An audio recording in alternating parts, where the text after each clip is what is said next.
again. So today I feel like talking about this little device here, the Tremolo Arm, the Whammy Bar, the Vibrato Arm, whatever you want to call it.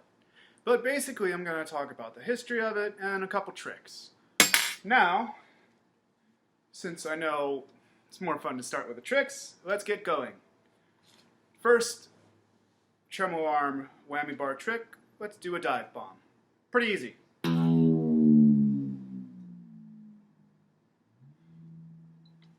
Often used to start off metal shredding and stuff. Next, we have the warble, which is something I'm a fan of. So like...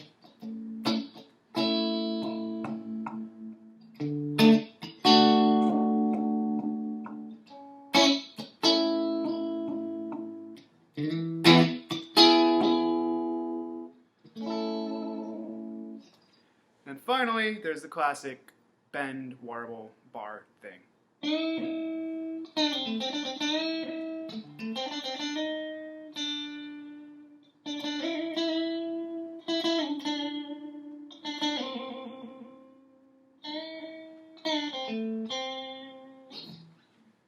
Fun. At least fun to me. Now, let's talk about the actual history of it.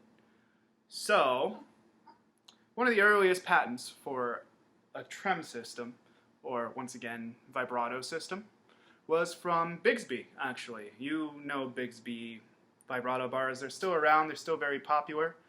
They are actually put on top of the body of the guitar. So, for example, you'd see it on something like an SG or a Les Paul. Next, we have Fender. And Fender came out with the classic Tremolo Arm, tremolo system. Now, fun fact about that, the tremolo system as we know it, it's incorrectly named. So a tremolo is basically volume fluctuating in and out very fast. For example, we can do it with just our volume knob.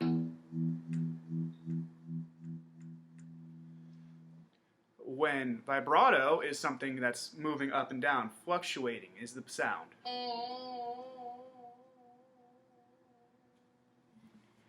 But Fender stuck to its guns and kept calling it tremolo, so now we have the Tremolo Bar system in place, and that's what I refer to it as myself.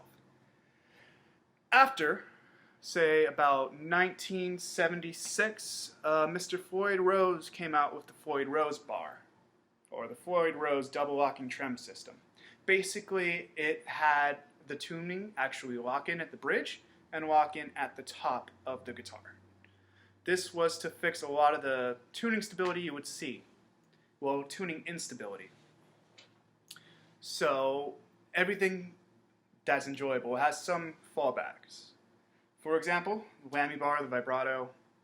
For guitars, it does cause some tuning issues.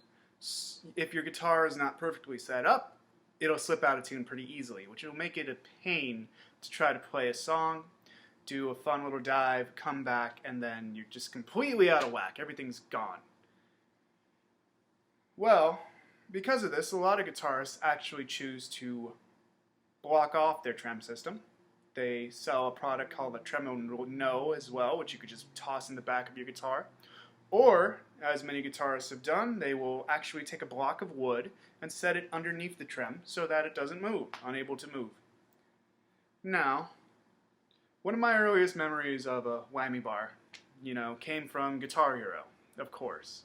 Those fun little controllers with their green lights, you just hit the little whatever wedge thing, and then you go to town on that Whammy Bar until it breaks, which it would pretty quickly. From there, my first guitar was actually a cheap Fender knockoff that, came with a Whammy Bar, came with a trem system. So I would strum chords, I would play, and I'd be making a lot of noise that ended up semi-musical.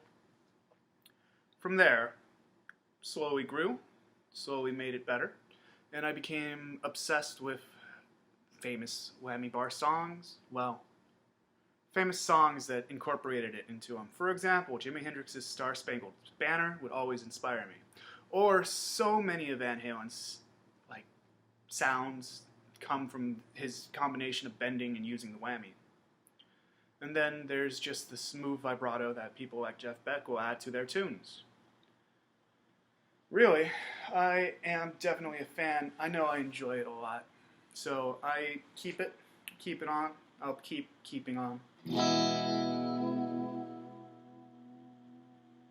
And that's just fun to me.